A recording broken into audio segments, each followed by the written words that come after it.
Hello everyone, welcome to UGT. जैसे कि आपको पता है हम लोग गाला का सैंपल पेपर 3 कर रहे हैं और हम लोगों ने सेक्शन ए ऑलरेडी सॉल्व कर चुके हैं। आज हम क्या करेंगे, आज हम सेक्शन बी को सॉल्व करने जा रहे हैं और उसके क्वेश्चंस कुछ इस तरीके से हैं।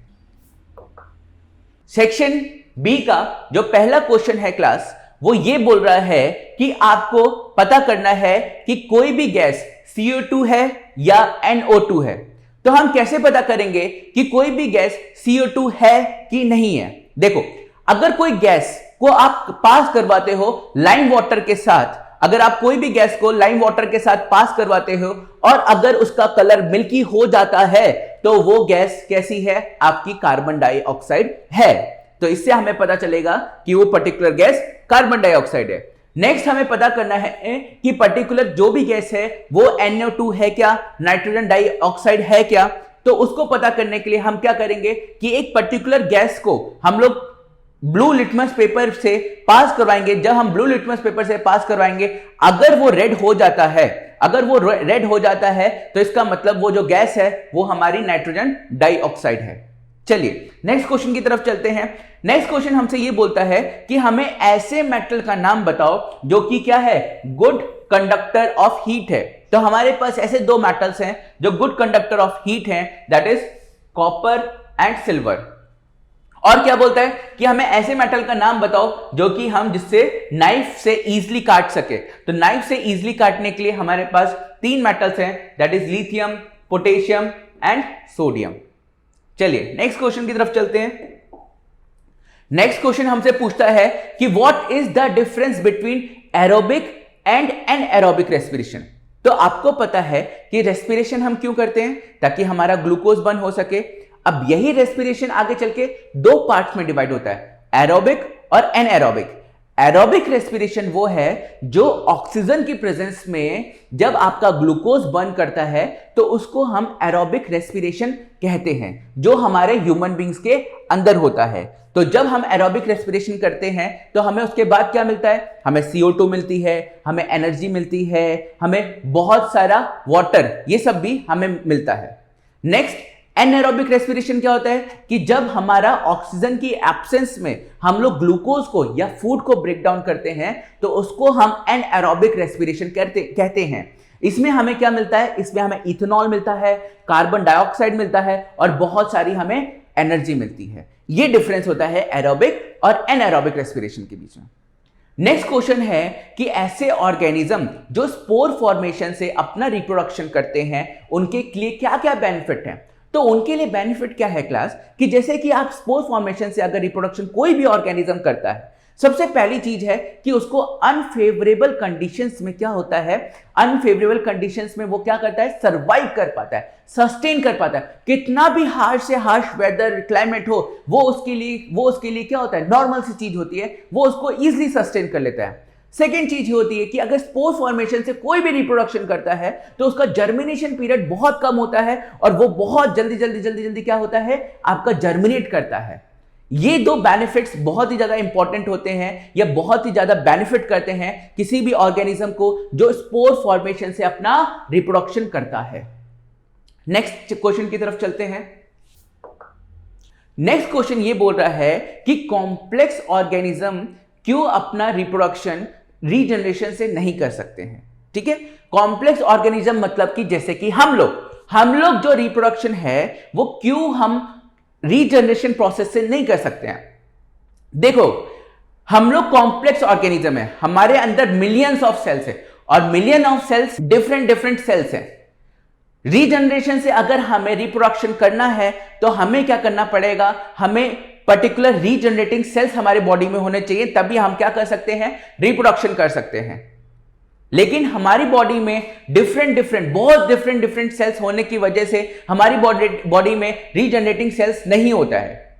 इस वजह से जो हम कॉम्प्लेक्स लिविंग ऑर्गेनिजम्स हैं वो हम लोग रीजनरेटिंग सेल्स नहीं होने की वजह से हम लोग रीजनरेशन से रिप्रोडक्शन नहीं कर सकते हैं।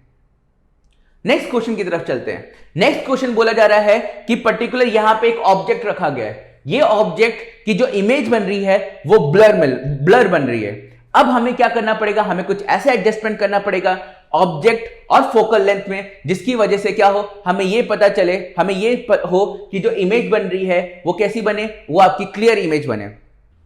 अब हम क्या करेंगे, हम देखो कि जो ऑब्जेक्ट है उसको जो कहते हैं रे कन्वर्ज हो रही है वो यहां पे हो रही है, तो हम क्या करेंगे, हम ऑब्जेक्ट को थोड़ा सा पास लेके आएंगे। ऑब्जेक्ट को जब हम पास लेके आएंगे तो जो रेज हैं वो क्या होंगी, आपकी सीधा का सीधा स्क्रीन के ऊपर कन्वर्ज होंगे। जब ये स्क्रीन के ऊपर कन्वर्ज होंगी तो इमेज कैसी बनेगी, क्लियर बनेगी। या एक और चीज कर सकते हैं, ये जो फोकल लेंथ है, फोकल लेंथ क्या होता है, यहां से लेके जहां तक जो रेज कन्वर्ज होती हैं उस पॉइंट तक हमें फोकल लेंथ कहते हैं। तो उस फोकल लेंथ को हम क्या करेंगे, इंक्रीज करेंगे, ताकि क्या हो सके, जो रेज हैं वो यहां पे जाके कन्वर्ज करें।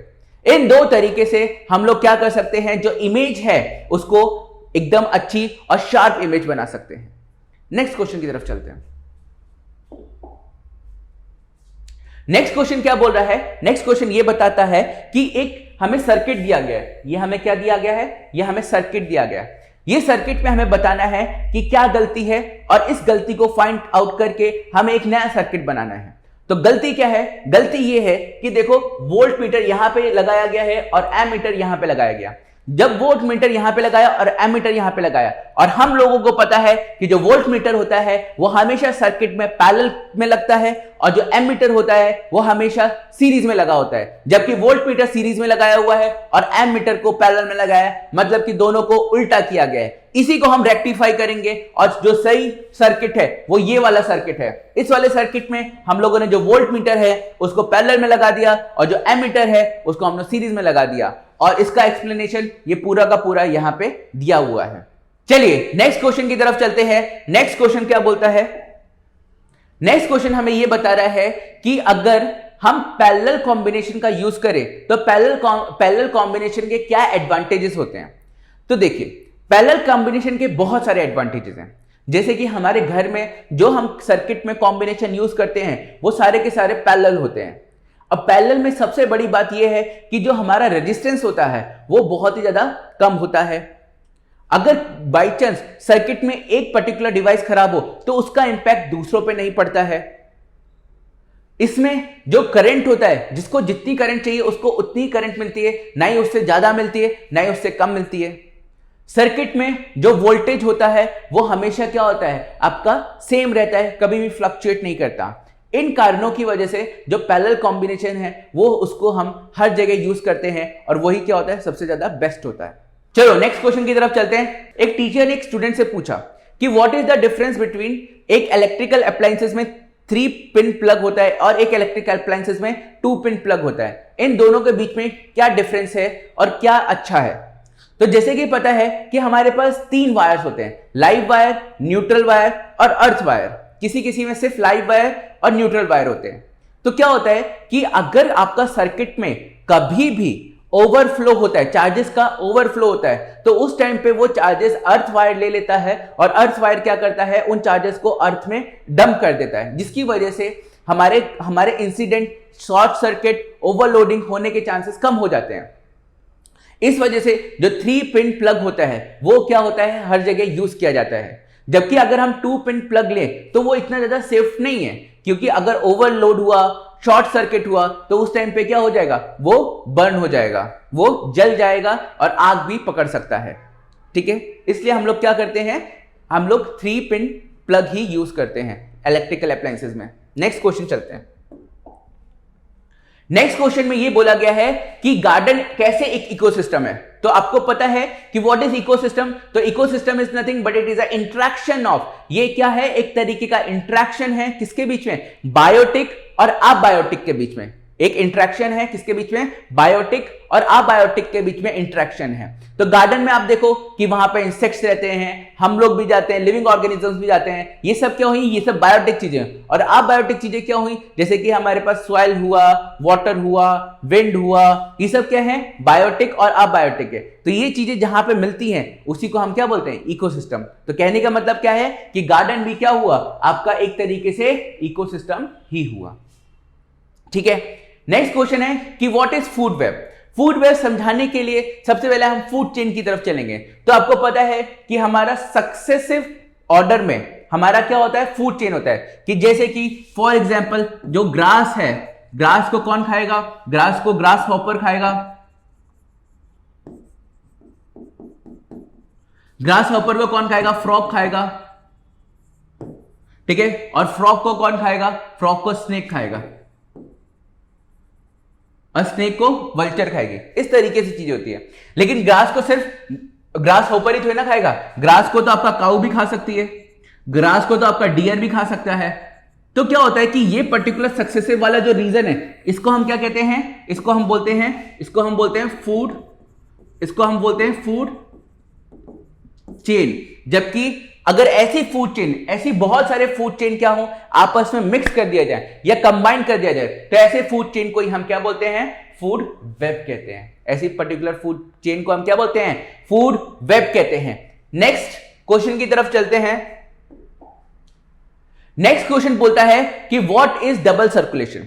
डबल सर्कुलेशन क्या होता है? देखो, डबल सर्कुलेशन क्या होता है कि जब हमारी वेन्स, ठीक है, वेन्स क्या होती हैं? डीऑक्सीजनेटेड ब्लड लेके आती हैं। समझने के लिए हम देखते हैं कि देखिए, जैसे कि आपका ये हुआ हार्ट,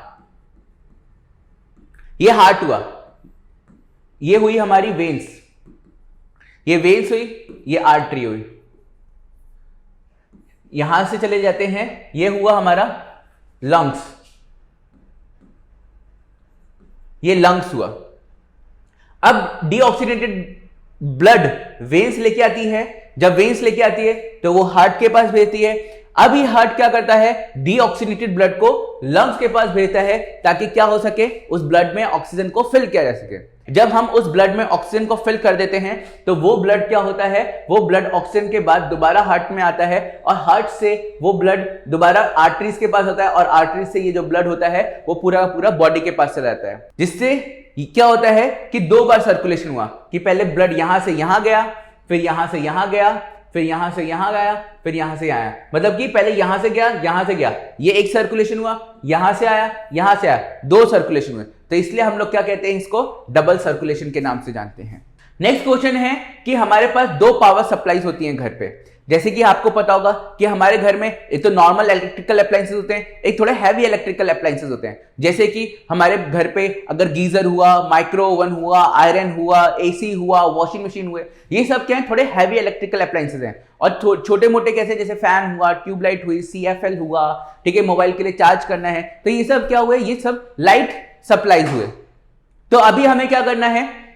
अभी हमें बताना है कि 2 तरह के पावर सप्लाईज होते हैं। एक लाइट पावर सप्लाईज होते हैं, जिनके जो वोल्टेज होते हैं, जो करंट होते हैं, वो कम होते हैं, जैसे 5 एम्पियर हुआ, 2 एम्पियर हुआ, 1 एम्पियर होता, इसके अकॉर्डिंग होता है। और एक हैवी इलेक्ट्रिकल अप्लायंसेस के लिए होता है पावर सप्लाई। उस पावर सप्लाई में जैसे कि आपका गीजर होता है, आपका एसी होता है, आपका वॉशिंग मशीन होता है, ओवन होता है, ये सब चीजें उस सर्किट में आपके कनेक्ट होते हैं। तो हमारे घर में 2 तरह के सर्किट्स होते हैं, एक लाइट सर्किट और एक पावर सर्किट, ठीक है। यहां पे हमारा गाला सैंपल पेपर 2 का बी सेक्शन ओवर होता है। अगर इससे रिलेटेड अगर आपको कोई भी डाउट हो तो कमेंट सेक्शन में बताइए और हम उसका रिप्लाई करेंगे। Thank you so much.